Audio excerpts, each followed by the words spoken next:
بسا اوقات بہت سی محنتوں کا نتیجہ انسان دیکھتا ہے کہ ضائع چلا گیا. میں نے 10 سال محنت کی، حاصل کوئی نہیں نکلا.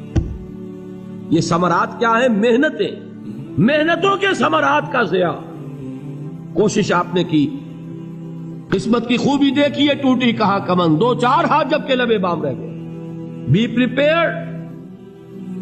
ایک شاعر کے یہ اشعار ہیں، وہ کمیونسٹ تھا، میں نام بھی نہیں لیتا، لیکن یہ کہ یہ اسی انقلابی، چونکہ ان کا بھی ایک انقلابی نظریہ ہے، انقلابی عمل میں یہ سارے مراحل آتے ہیں. کوئی سیٹ بیک آیا، فرض کیجئے کوئی ناکامی ہو گئی، تو اپنے ساتھیوں کو دل بندھانے کے لیے یہ فصل امیدوں کی ہمدم اس بار بھی غارت جائے گی، سب محنت صبحوں شاموں کی اب کے بھی اکارت جائے گی. میرے نبی کے ثمرات کا جو لفظ یہاں آیا ہے، وَنَقْصٍ مِّنَ الْأَمْوَالِ وَالْأَنفُسِ وَالثَّمَرَاتِ، سب محنت صبحوں شاموں کی اب کے بھی اکارت جائے گی. دھرتی کے کونوں کھدروں میں پھر اپنے لہو کی کھاد بھرو، پھر مٹی سینچو اشکوں سے، پھر اگلی رت کی فکر کرو، پھر اگلی رت کی فکر کرو. جب پھر ایک بار اجڑنا ہے، ایک فصل پکی تو بھر پایا، تب تک تو یہی کچھ کرنا ہے. ایک مقصد ہے سامنے، انقلاب برپا کرنا ہے. ایک کوشش ناکام ہو جائے کوئی پرواہ نہیں، نیکسٹ. پھر تیار رہو ناکامی کے لیے. ایسا نہ ہو جو انگریزی میں کہتے ہیں hope for the best but be prepared for the worst. ایسا نہ ہو کہ دوسری مرتبہ ناکام ہو کے بددل ہو جاؤ، تمہاری ہمتیں جواب دے جائیں. نہیں، پہلے سے تیار رہو کہ دوسری مرتبہ بھی ناکامی آئے تو آئے، لیکن جب تک کہ کامیابی حاصل نہیں ہوتی ہمیں یہ کام کیے چلے جائیں. دیکھیے سیرت میں آیا کہ نہیں یہ واقعہ. بدر میں مسلمانوں کو فتح ہوئی تو احد میں زک پہنچی کہ نہیں؟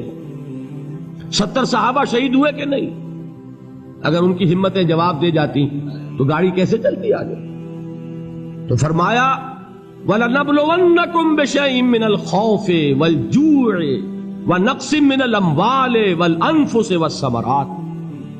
ہم تمہیں لازم آزمائیں گے، خوف کی کیفیت سے، فقر و فاقے کی کیفیت سے، بھوک سے، جان کے نقصان سے، مال کے نقصان سے، محنتوں کے حاصل کے ضائع ہو جانے سے. وَبَشِّرِ الصَّابِرِينَ، اور اے نبی بشارت دیجئے صبر کرنے والوں کو.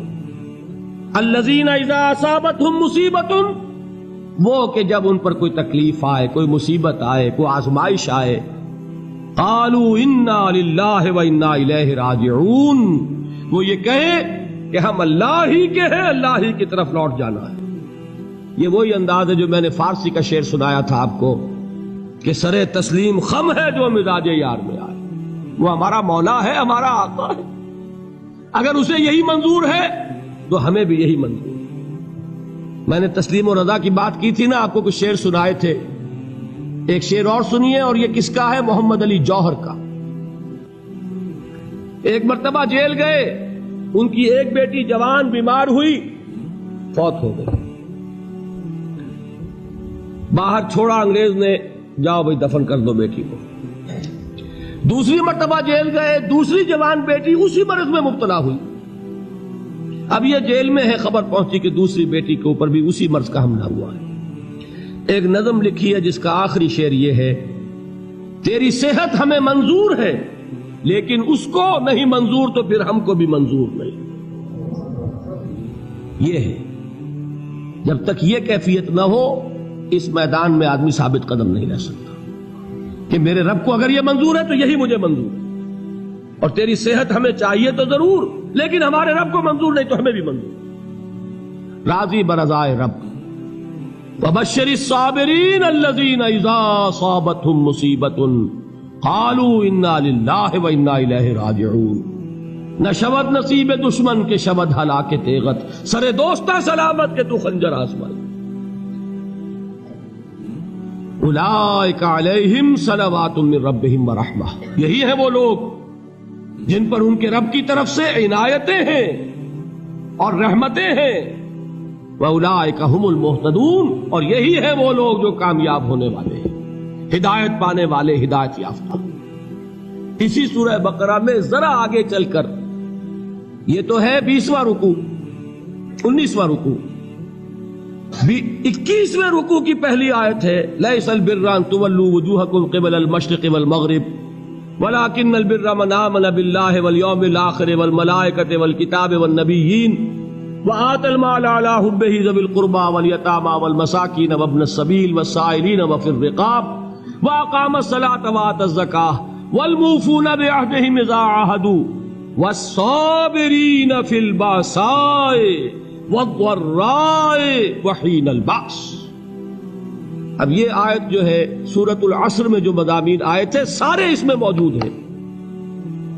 وہاں ایمان کا لفظ آیا، یہاں 5 ایمانیات کی تفصیل آ گئی، اعمال کی تفصیل آئی، اور آخری بات وہاں کیا ہے وَتَوَاصَوْا بِالصَّبْرِ، اور یہاں کیا ہے وَالصَّابِرِينَ فِي الْبَأْسَاءِ وَالضَّرَّاءِ وَحِينَ الْبَأْسِ، اور صبر کرنے والے. اصل نیکی ان کی ہے جو صبر کریں. کس میں؟ جنگ کے وقت. ذرائے باسائے، باسا کہتے ہیں فقر اور فاقہ. واحد آئے گا باس تو اس کے معنی جنگ، اور باسا جمع میں آئے گا تو فاقہ فقر بھوک. اور ذرائے جسمانی تکلیف، ضرر جسمانی تکلیفوں میں صبر کرنے والے، فقر اور فاقے میں صبر کرنے والے، اور جنگ کے وقت صبر کرنے والے. اولئک الذین صدقوا واولئک هم المتقون. یہ ہیں وہ لوگ جو صبر کرنے والے ہیں، یہ ہیں جو سچے ہیں، جو اپنے دعوے میں نیکی کے اور ایمان کے صادق ہیں، اور یہی وہ لوگ ہیں جو متقی. اگلی سورت ہے سورہ آل عمران. اس میں 2 لفظ آئے ہیں آخری آیت، یا ایھا الذین آمنوا اصبروا وصابروا ورابطوا واتقوا اللہ لعلکم تفلحون. دیکھیے یہاں صبر اور صابر جو تعلق جہد اور جہاد کا ہے وہی ہے صبر اور مصابرت. صبر ایک طرفہ عمل ہے، آپ جھیل رہے ہیں، برداشت کر رہے ہیں. صبر علی المعصیہ، صبر علی الطاعہ، صبر علی الابتلاء، یہ سب کیا ہے؟ صبر. اور مصابرت کیا ہے؟ صبر کا صبر سے مقابلہ.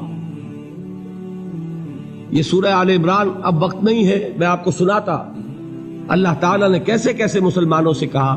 مسلمانوں تمہیں زک پہنچی ہے تو انہیں بھی تو پہنچی تھی. ان کے 70 نہیں مارے گئے تھے بدر میں؟ ان کے حوصلے جو ہیں وہ تو پست نہیں ہوئے، وہ اگلے سال آ گئے تم پر چڑھائی کر کے. تم کیوں اتنا برا مان رہے ہو؟ تمہارے دل اتنے زخمی کیوں ہو گئے؟ تمہیں تکلیف پہنچتی ہے تو انہیں بھی پہنچتی ہے. اپنی غیرت جو ہے ہمیں ذرا اس کا جائزہ لینا چاہیے. لوگ باطل نظریات کے لیے کتنی قربانیاں دے رہے ہیں، لوگ باطل چیزوں کے فروغ کے لیے کتنی محنتیں کر رہے ہیں. جیسا کہ میں نے ابھی کہا تھا، اسی غیرت کو چیلنج کرنے کے لیے، ذرا آپ کی حمیت دینی کو جوش دلانے کے لیے. قادیانی نوجوان کتنی تعداد میں اپنے آپ کو دین کے لیے وقف کرتا ہے، اور آپ کتنے نوجوان ہیں جو اپنے آپ کو دین کے لیے وقف کرتے ہیں، اور ہوں وہ کھاتے پیتے گھرانوں کے لوگ. یہ نہیں ہے کہ اگر کوئی اور کام نہیں کر سکتا تو پھر یہ ہے کہ وہ دین کے کام میں لگ جائے. باصلاحیت لوگ، کھاتے پیتے لوگ، ذہنی استعداد رکھنے والے لوگ، اونچے گھرانوں کے لوگ، وہ وقف کریں اپنے آپ کو دین کے لیے. اس کے بغیر کیسے باہر آ جائے گی، کیسے رونق آ جائے گی؟ تو دنیا میں باطل نظریات والے جو ہیں، یہ بات کہی گئی ہے مسلمانوں تم اگر توحید کے لیے لڑ رہے ہو، دیکھتے نہیں ابو جہل کو، اس نے گردن کٹوائی ہے شرک کے لیے، شرک کے لیے گردن کٹوائے، اور تم توحید کے لیے گردن کٹوانے کو تیار نہ ہو. اس نے گردن کٹوائی کہ نہیں کٹوائی؟ اور کس طرح کٹوائی ہے؟ کیونکہ بڑا متکبر قسم کا، فرعون قسم کا شخص تھا. جب گردن کاٹنے لگے تو کہتا ہے ذرا نیچے سے کاٹنا، تاکہ جب تم نیزے کے اوپر چڑھاؤ میرے سر کو تو اونچا نظر آئے، معلوم ہو سردار کا سر. وہ بدبخت مرتے ہوئے بھی جو اس کی کیفیت تھی نا، اس کو ذہن میں رکھیے. تو یہ اس لوگوں نے قربانیاں دی، جانیں دی. تو فرمایا اگر تم ان سے زیادہ قربانی نہیں دو گے، جو نوٹ کر لیجئے اس کو، مجرد اگر حق کو غالب کرنا اللہ کے ذمے ہو تو آنے واحد میں غالب کر دے گا، تمہیں تکلیف ہی دینے کی ضرورت نہیں. سمجھ رہے؟ کیا اللہ کے مقابلے میں کوئی باطل کی طاقت ٹھہر سکتی ہے؟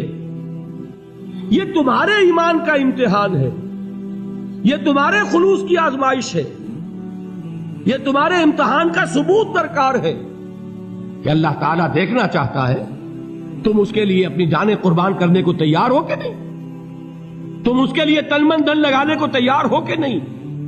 اور یہ جان لو کہ اگر کفار اور مشرکین اور ملحدین اور باطل نظریات والے وہ جو کچھ قربانیاں اپنے باطل نظریات کے لیے دے رہے ہیں ان سے زیادہ اگر تم نہیں دو گے تو حق غالب نہیں ہوگا۔ انہوں نے جو صبر کیا ہے اپنے باطل نظریات پر، اگر تم اس سے زیادہ صبر کا ثبوت نہیں دو گے اپنے اس حق پر تو حق غالب نہیں ہوگا۔ اس لیے فرمایا یا ایھا الذین آمنوا اصبروا وصابروا، نہ صرف یہ کہ صبر کرو بلکہ صبر میں اپنے دشمنوں سے آگے نکلو، ان کے صبر سے بڑھ کر صبر کرو۔ ورابطوا، مرابطہ کہتے ہیں چوکس رہنا، ہوشیار، پہرا دو، ایسا نہ ہو کہ دشمن جو ہے غفلت میں تمہارے اوپر کوئی حملہ جو ہے کر بیٹھے۔ واتقوا اللہ، اور اللہ کا تقوی اختیار کرو، لعلکم تفلحون، تاکہ تم فلاح پاؤ۔